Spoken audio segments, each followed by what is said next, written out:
There's a lot of really nice closeness that develops when you live in a tiny house. It is really the heart of the home. It is super important. I don't recommend retro insulating the underside of your yurt. It was a big pain. This room works harder than any other room in the house. So many things we can do out here in the country that we weren't able to do in town. If living in a small house is the sacrifice that we make for that, it's definitely been worth it. Totally worth it. Hello, I'm Cody. This is Jo. This is Aubrey. This is our yurt. Come check it out.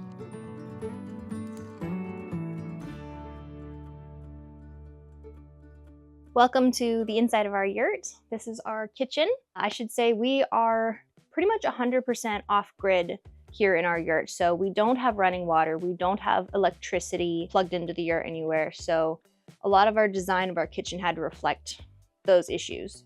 So for cooking, primarily we use this gas camp stove. And this allows us to cook without using the wood stove in the hot months, things like that. We used to cook all of our meals here. Now we primarily cook breakfast and sometimes lunch over here, but we've started doing most of our dinners as a family with my parents next door, and they have a big kitchen, and when we're feeding 8 people, it's easier to use their facilities, and I can't really fit 8 people at my table right now. Back over here is our pantry. Most of our dry goods are here. As far as refrigerated items, we have a mini fridge in the shop outside. We also have a freezer out there. And we also have a cooler on the back porch that we keep ice blocks that we freeze in our freezer and rotate them out every evening. So we can keep our dairy, some fresh meat, some produce and whatnot in there, enough for at least a couple days worth of food. We also are raising meat chickens for the first time this year. That'll be an on the hoof kind of meal for a while, as it were. We also have laying hens just outside. So we have fresh eggs every morning. We eat a lot of eggs. Getting things off the counter was my big goal for this space. When we first moved in, we didn't have any shelves up here. Everything was on the counter and you had like this much room to work. And it's been very nice this last year to have the shelves and get stuff off the counter. Most of our decisions have been made because it was quick, it was cheap, it was an easy way to get what we needed done really quick. And then this up here is our laundry rack, which I built. And it has been so handy for when you have, wet rags or the kids come in from the rain and they're drenched. You just throw everything up here, and once that fire is cooking, they're dry by midday. It's great. It's really nice. This is our wood stove. It is really the heart of the home. It is super important 9 months out of the year. Right now, when it's hot and sticky, we don't really use it, but from September through sometimes even into June, this is what keeps us warm. This is what gives us hot water in the winter. This is what keeps our food warm when we are cooking more meals than just the 2-burner stove will handle. In the winter, whenever the stove is running, we always have one of these guys set on there, and that's our running hot water, if you move fast enough with it. We chose the wood stove as opposed to an alternative method of heat because we live in the forest and wood is plenty, so it's basically free heat. And I also wanted the glass door. That was important to me so that we could have the light from the stove, be able to see when the fire's getting low, and there's just nothing like the ambiance of the fireplace, even if it is in the kitchen. So this is our kitchen sink area. This sink, it was a real special find to me. I have wanted one of these porcelain sinks with the drain boards for ages. When we were first building the yurt and getting all of our pieces and whatnot, we were looking for a wood stove, and someone on Craigslist had a wood stove that we went to look at. Didn't end up getting their stove, but they were in the middle of a kitchen remodel and had torn out all their old cabinetry and sinks, and they had a big pile of sink paraphernalia, and they were so sweet. They're like, "Oh yeah, if you want any of that, just take it. We're looking to get rid of it." Like, I need this sink. So yeah, we got this sink for free just because of a Craigslist deal that didn't even go through, but they were so sweet. And it has the original like metal cabinetry and everything, which is a little squeaky, but it's super fun. I love the vibe for it. This is our running water. We have a little spigot here. It didn't used to have plumbing to drain when we first moved in. We just had a bucket under there. But after 3 or 4 times of forgetting to take the bucket out and cleaning up a big mess, we were like, yeah, we need to put a drain in. So Cody dug out a gray water system outside and figured out the filtration and everything for it. So now we have draining water. Halfway to normal plumbing, right? We don't have running water, but we have draining water. Jared, we met when we were Like 13 and 14. 13 and 14. Yeah. Through homeschooling. Mm-hmm. We used to bug each other all the time. Hated each other. Never went back. His family did Civil War reenactments and got me all into it too. And when you're out there for 2 or 3 days at a time, you have to act period correct, which means living off grid. Yep. And we absolutely loved it. Living off grid has been our goal for the last, let's see, we've been married 8 years now? Coming up on? Yeah, coming up on 8 years. And we've lived in various places in town on the grid throughout all of that time, but we were always adjusting our lifestyle with the goal of being off grid in mind. We ended up working out a house swap sort of situation where we essentially traded our house in town for the 5 acres out here. And so then we were just trying to figure out what to live in. And so we started out with options like a trailer, which we'd done before. We looked at tiny house options, and we ended up going out to this property to look at a wood cook stove. But their neighbor had the yurt that she was considering selling. And so that guy said he would talk to her about the yurt. And long story short, she ended up selling it to us. We paid her $6,000. Yeah, and then we spent another $9,000, I think, on canvas. And so in total, it was about $15,000 for the yurt. So this is our dining room. We obviously have our table and chairs here. We've got the high chair in the corner. We have a little set of drawers here that holds most of our office supplies.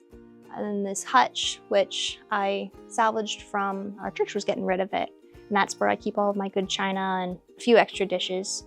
Up here is where we keep the remote for the string lights that we have all around the perimeter. So these guys are little battery-powered twinkle lights that light up the edge just enough for some nice ambiance in the darker months. But I think my favorite part of this dining space would be the instruments, the guitar and the violin, and this kind of whole setup here. It stays nice and it doesn't tend to accumulate a lot of junk because it's up high and nobody sticks stuff up there. This is our living room. The first thing we considered when designing the living room was where we're going to put the bookshelves, because we have, as you can see, quite a few books. And we thinned down our book collection a lot. These are the ones that would not be gotten rid of. We also keep the kids' toys, a lot of them down here on the lower shelves where they can reach them, particularly the baby toys and things. This chair is my chair. I love this chair. It rocks, it spins. I've nursed several babies in this chair. It's my comfy chair. We sit on this couch when we have guests. We read lots of books to the kids around here. I nap on this couch occasionally when it's too hot upstairs. And it's not a ton of seating for a big family, but we can bring the other chairs over from the dining room and make enough room for everybody.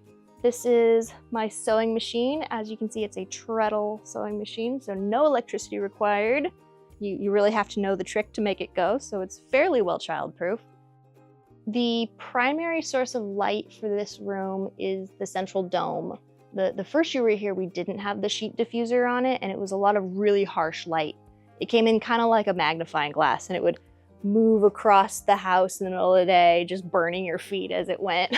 So my friend actually suggested putting a sheet up there, and then Cody built the ring for it that it's attached to now. And the second year that we were here and had the diffuser on, so much better. Now that that's there, everything's just nice and bright and cheery all the time.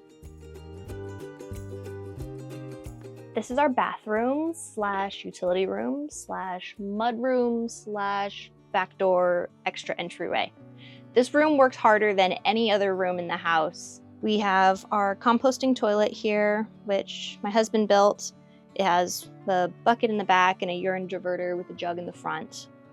So we have our composting bins outside and take care of our waste that way. I have little instructions here on the wall for newcomers who are like, what do I do here? And a little watering can of water for flushing, so to speak. We keep our toothbrushes and whatnot in this cabinet and any extra little hair supplies and medications. We've got the kids' growth chart here. It's the only solid spot to hang it where they could actually back up against the wall. It's a little bit of an everything room, for sure. So this is our loft where my husband and I sleep. You pretty much have to crawl around up here. If you're right there by the entrance of the stairs, you can mostly stand up. But since mostly all we do up here is sleep, it works out. We've got our bed, obviously. It's a queen size. And I think it fits the space pretty comfortably. Our extra clothes that go in drawers are up here. And then around the corner, the loft continues in this little storage area. I think my favorite thing about this bedroom is railing behind the pillows is open. It's like hog panel, and it looks right down into the kitchen. So Cody usually gets up way before me in the morning. He's puttering around outside, and he'll come in and start making breakfast. And I can still be up here in bed and talk to him and be like, hey, how was your morning and whatnot, without even having to get out of bed. It's lovely. I think tiny living is not for everybody and not for every family size. It worked really, really well for us when we just had a couple of kids. And now that our family is expanding, we're definitely feeling the pressure to have a little more space for everybody. But even with the big family, I mean, there's ways to make it work. There's a lot of really nice closeness that develops when you live in a tiny house that you don't get when everybody's just spread out in their own room. It's been a lot of work moving out here, working on the property day in, day out, but it's been awesome to be able to get the kids involved and to let them help or to let them just go and play in the woods. So many things we can do out here in the country that we weren't able to do in town. If living in a small house is the sacrifice that we make for that, it's definitely been worth it. Totally worth it. So this is the downstairs bedroom, or the kids' bedroom. When we first built the yurt, we only had one 1.5-year-old, and we had our bed down here, and her little bed was in the corner over there, and we didn't have the loft yet. And then we finished the loft, had our second baby, and then we had the little bed, and we had this lower bunk, and then the other two kids came along, and so we had to add the top bunk, and Cody built this crib-size bunk bed that has been phenomenal for this space, because trying to fit a second set of twins was not gonna happen. And we have our closet in here, which is where all of our hanging clothes are. Cody built this bookshelf just a few months ago, as we noticed the baby was pulling out some of the paperback books and trying to tear the pages out. But the kids still wanted access to their books, so we built this one a little higher up, and the kids can climb up on the trunk or on the end of the bed and pull their books down. So that's been good for them to have access to some of their big kid books. The kids love their beds. They've each kind of made them their own space. Sometimes they get territorial, sometimes like, no, this is my bed, because it really is their own only personal space in the yurt. And Cody and I try to be pretty insistent that, yeah, if nobody else wants you in their bed, then stay out of their bed. Like, that's their private space. We'll see how Aubrey likes this bed. She took to it really well last night. She went straight to sleep. She tucked in there, stuck her little butt in the air, and went, night-night. Just went straight to sleep. So fingers crossed that'll work out well. So we are on the back porch. Getting into outside stuff is more my realm. We have our grill where I do some cooking, and we also do baking on the grill. We have extra propane tanks. And then we also keep our cooler, which is our fridge for the yurt, out here on the back porch, just to free up space inside the kitchen. we're gonna join Winnie here underneath the yurt for just a second. I wanted to show you guys how it was put together. It's on a post and pier foundation. We had to clear this whole site and then level it when we put it up. So we've got quite a bit of cross bracing under here just to keep everything locked in place. We did, after the first year and a half, go ahead and insulate the underneath of the yurt.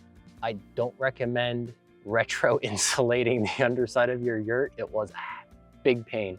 But essentially we have 1-inch rigid foam board and it's foil side down. And then I took spray foam and did all the edges, trying to seal up all the air gaps. The reason we ended up doing that was because we were dealing with some mold issues on the floor and we were trying to cut down on the condensation. So between the insulation on the floor, and then we did end up putting the dehumidifier out here, that solved, for the most part, all of our mold issues, which has been nice. So we're out in the firewood shed. We put this shed up. It's a carport that I retrofitted, or modified, I should say, to fit our needs out here. So it's 16 feet long, and I want to say it's 12 feet wide. So we keep the firewood out here, we keep our chicken food out here, we're keeping the dog food out here, and then a couple of random tools for just working out around the property.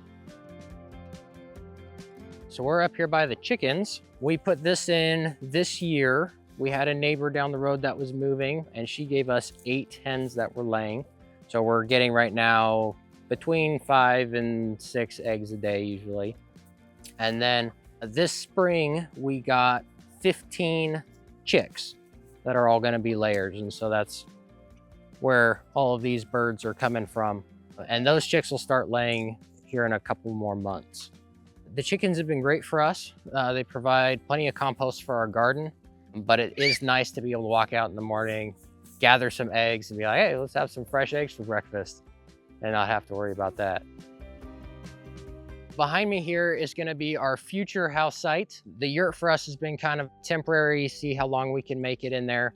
But with 4 kids here and 1 on the way, it's getting kind of tight.